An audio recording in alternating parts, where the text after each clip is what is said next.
Hi everybody, I'm Morgan Crosbie from Finch Cadillac in London, Ontario, Canada, and you're watching Cars and Crosby. Lyriq Day. I've been waiting for this day for a long time. We have a Lyriq coming to Finch Cadillac. Cadillac Canada is on tour right now with Lyriqs all across the country, and it's our turn to show it up. So, it is coming tonight, and the event is tomorrow, and I'm going to show you guys a behind-the-scenes look at the Cadillac Lyriq tour setting up, and also do a walk-around tomorrow after, well, probably after the end of the day, because it's going to be a busy one with all of our clients coming in to see it. And I want to show you guys my first impressions of this. I did do an excerpt at the auto show. There was a lot of people around it. I've had more time to do some Cadillac training, so they brought us down to see it at the headquarters of Cadillac Canada. And now, you know, I've been fully immersed. I've been watching a lot of great reviews on it, and I want to give you guys a synopsis of what I've learned so far on this Lyriq experience. This is the future of where we're going with vehicles, so it's a really great vehicle for you to be able to learn about, because it might be future content through our Ultium platform that might be a perfect fit for you in your next vehicle if you're looking at doing the green revolution or the electric movement. So stay tuned, I've got a great episode coming your way.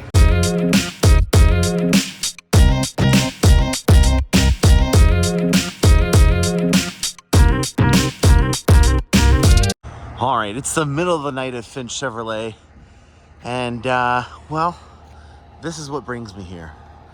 This is the iconic signature tour of the Cadillac Lyriq. I have no idea how this is gonna get off the truck, but I feel like we're gonna be in for a treat with this. And yeah, here we go. This is gonna be pretty wild. So what do you got to do to take this off? Oh, really? It expands out to 16 feet. Oh, you're kidding me. 4 legs go down. Yeah. Hydraulically lifts off. Oh boy. Okay, enough said. I just want the rest to be a surprise. This is going to be wild. Well, you guys heard what he just said. This is a walking tour. Well, while we're waiting for this iconic Lyriq to be able to walk itself off the platform, I don't really get out that often at nighttime. I've got a newborn. I go to bed right after she goes to bed. And guess what? The Cadillac V has a new set of headlights that I haven't had time to talk about. And we've also got another feature on the inside that I haven't shown off.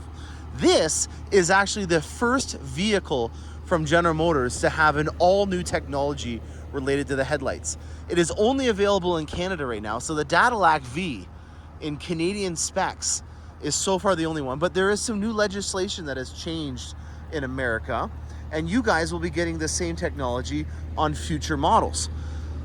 High beams, intelligent high beams, that's something that we've had for a long time. In fact, Cadillac invented the Twilight Sentinel, which had to do with camera systems being able to pick up on high beams and automatically going high and low all on its own.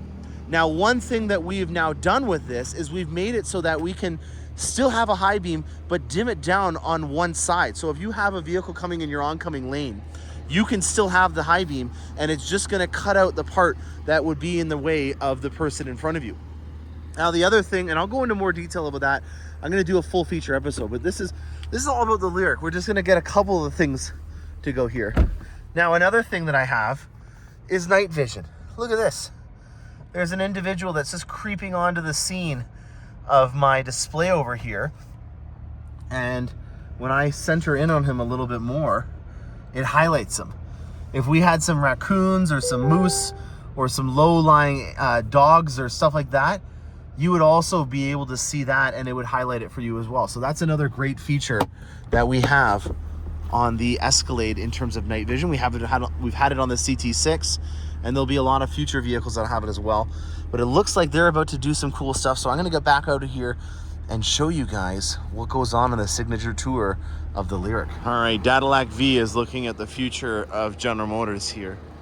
I don't know if it knows it, but this is a dying breed. We won't say it in front of them that much, but here we go. We've got ourselves a Lyriq. Movement is happening. It's expanding. It looks like this is like the world's fanciest RV that they had the living room pop out on the side when you get to the spot. And now,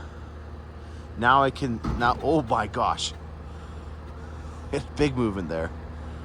Houston, we have liftoff. We skipped, I was in awe at the vehicle inside, and I didn't really look at what else is going on. This is wild. Look at this. So it's lifted itself off of the bed of the truck with these jacks. And now he's just gonna drive away, I guess. That's pretty wild. I've never seen anything like this. I would love to get one for myself. I don't want to even try to guess how much it would be, but I'm sure you could mortgage one maybe. Wow. That's pretty cool. All right, the moment I've been waiting for. It's moving. Hopefully he drives it a straight line and doesn't kick a leg out. Look at that.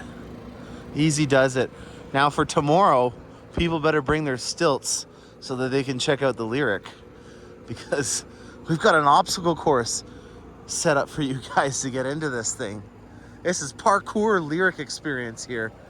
Getting into it. I'm just joking. I'm sure it's gonna lower back down after this is over.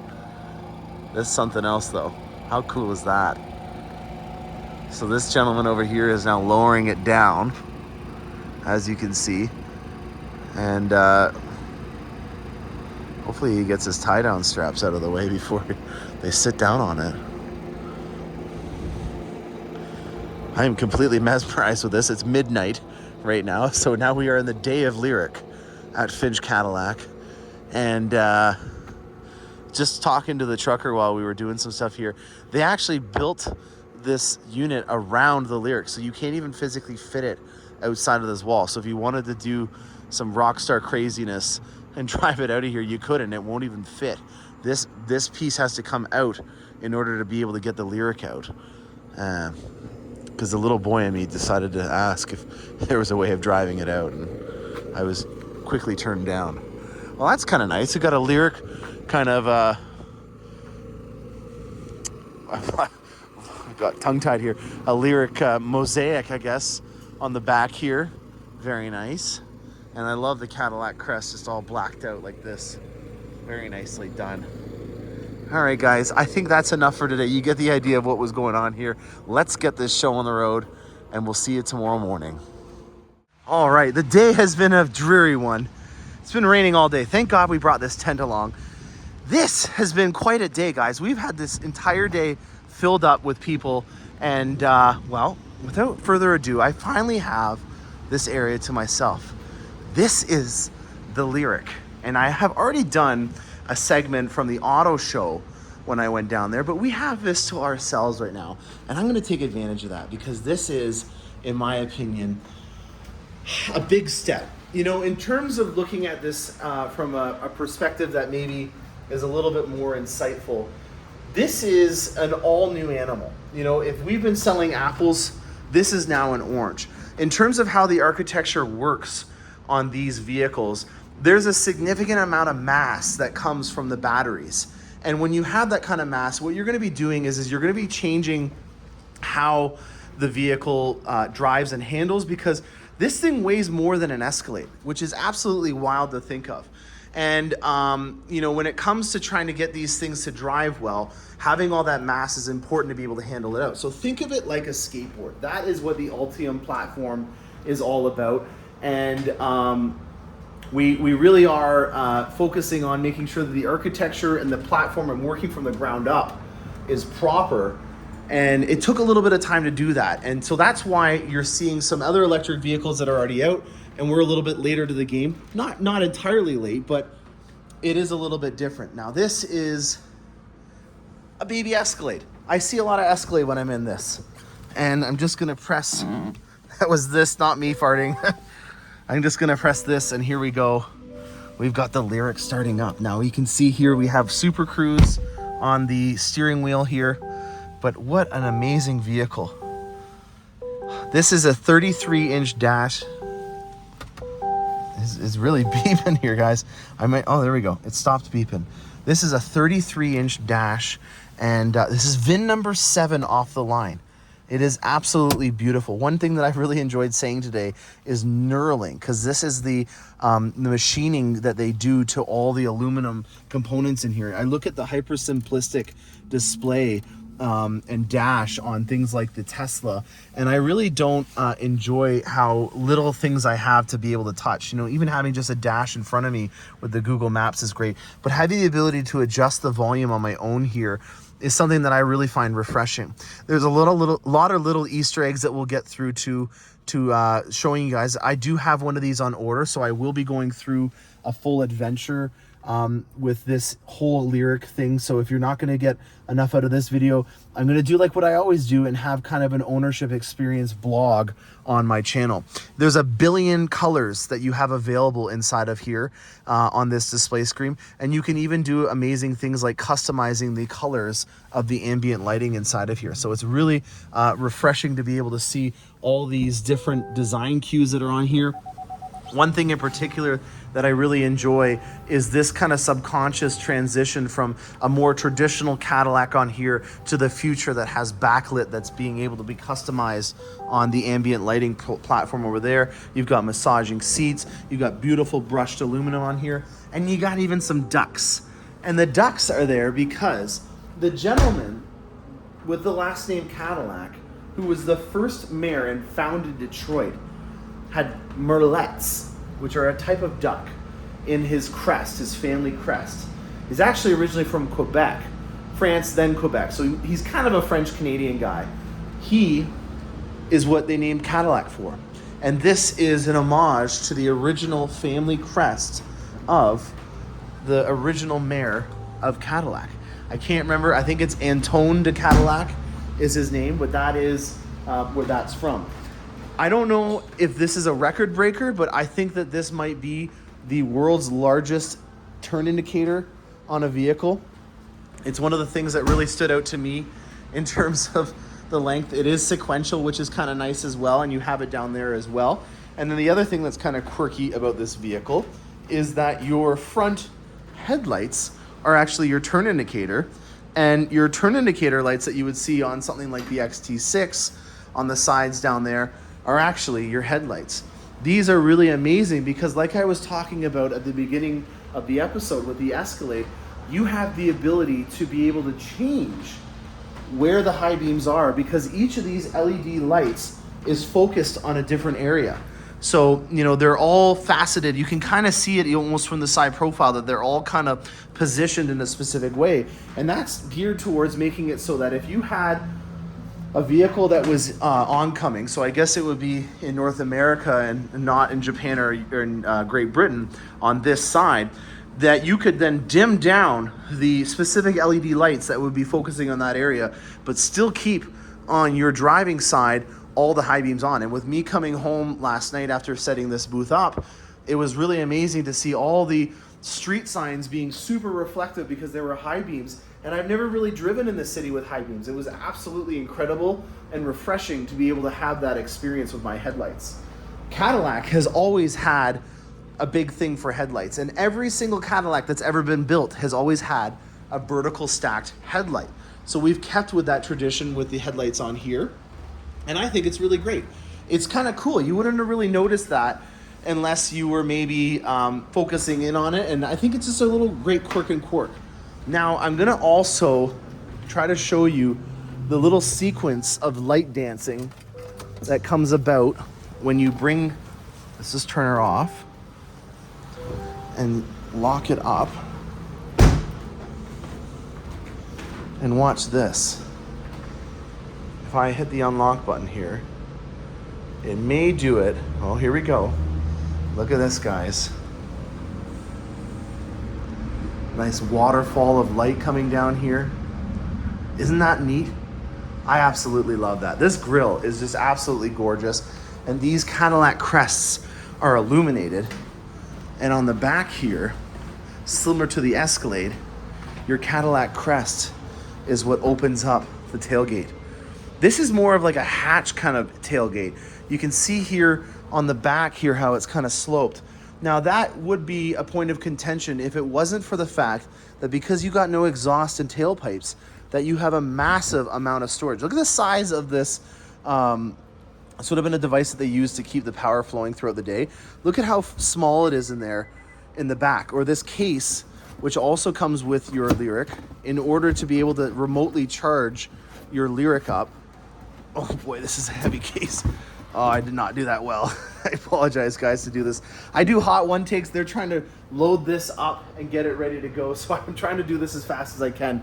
But this here is a case for your charging, and there's still plenty of space inside of here. So I apologize for the shoddy camera work there, but I hope you can get the idea from this with my one-handed experience on the remote charging capabilities. Now, on here, you do have the ability to press the Cadillac crest, and you'll see that the charging port will open up. This is also heated and illuminated for in the winter, so that you're not gonna have any ice formulating up in there. And then you also have your DC fast charging.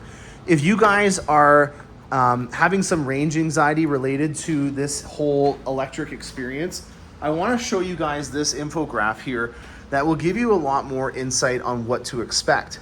This is 120 volt outlet, which you also get in the back of your Lyriq. This is the most basic form of being able to plug something in. And because of that, you're only getting 5 kilometers of range for every hour of charge. This should be a last ditch effort resort that you maybe do once or twice with the entire experience, and should not be something that you use on a regular basis. This is the charging station that you would receive when you purchase a Lyriq, where they're gonna assist in being able to get one installed in your house. Or if you already have one, you can choose a credit. With this type of charging system, you're gonna get 83 kilometers of range with 1 hour of charge. Now, our dealership and a ton of different places such as, rest stops and a lot of commercial properties like shopping malls and stuff like that are gonna have a DC fast charging station. And so that is where the bottom portion would then come out, and you would plug in the DC fast charger. When you do that, with just 10 minutes of charging, you're gonna get 122 kilometers of range. So with these things becoming a lot more integrated into our infrastructure for all of transportation, you're gonna see it coming quite a bit. And just as a reference to kind of give you guys some peace of mind, when you buy a new vehicle, how many times do you get on the road and start seeing a lot more of that vehicle? Or if you start watching a really cool show, how many times do you start finding out that there's a lot of people that are liking that show as well? You may not recognize it, but right now we are doing a really great job at creating an amazing network of charging stations. And maybe because you're driving a gas vehicle right now, you don't recognize that. So do not fear. There are a lot of places that you can get a charge right now. And if you think about it, if you're going on a trip and you have 310 miles of range with this right now, or about 500 kilometers, you then go to a place once it's close to being dead and wait for 10 to 20 minutes, which is a normal time that you would have at a rest stop. You then generated enough range to be able to get to your next destination, and you've increased the range on your trip. If you wanted to wait for an hour at a DC fast charging station, you've almost doubled the range of what you had. It's an amazing asset to be able to have, and I hope that you guys have a little bit more peace in mind when it comes to the overall EV experience. Now, in terms of colors, opulent blue, which is right over there, this is a color that's going to be available for next year. And then we have crystal white, satin steel, and black. So those are the colors that are available. In the inside here, I do really enjoy this sky cool gray interior. This is something that I've come accustomed to from on the Corvette, and I think it looks great. The AKG system that's in here is a 19 speaker system. It's really amazing in terms of the sound deadening technology that they have in here to make it a really pleasant experience. I hope to get mine soon. I'm number 4 on the list here at the dealership. I'm looking to get an all-wheel drive because I think that with it being Canada and there also being a very reasonable difference in price from the rear-wheel drive to the all-wheel drive, that it's going to be a refreshing overall transaction when it comes to me eventually wanting to get out of it, because I'm going to be leasing it. The residual on this thing is exceptionally high, and I'm excited to be able to lease this vehicle because I want to put my toe in the water and I don't want to jump into the deep end. I'm not going to lie. I'm going to be doing this for a learning experience, and you better believe that if I'm going to be making food in the kitchen, that I'm going to eat my own food. So this chef here is making his own dishes and eating them as well. And I want to do this as well to show you guys what it's like to own a vehicle. If you're on a waiting list and you're a couple years out, or you're considering doing it, and so therefore you're definitely a couple years out, this is going to give you some content to be able to learn from and be able to take advantage of and not having to do this all on your own, I'm gonna do it for you. So I hope you guys enjoy this content. If you're interested in subscribing, I would really appreciate that. That will keep you informed of it when I do have really awesome videos coming about. I do a lot of different things on this channel. I have had a Corvette in the past. I might have another one in the future. I do have right now an Escalade, and I am also working on an XT5 project, but there's plenty of different things that I do, and I like to feature all the things that are going on at our dealership, which is Finch Chevrolet. We're an all brand dealer, so that means that I get every single product that GM sells, and if there's something that GM sells, I'm gonna have it featured on the channel because I have a lot of allotment based on my client base. I hope you guys enjoyed this content. I'm Morgan Crosbie from Finch Chevrolet, and happy motoring.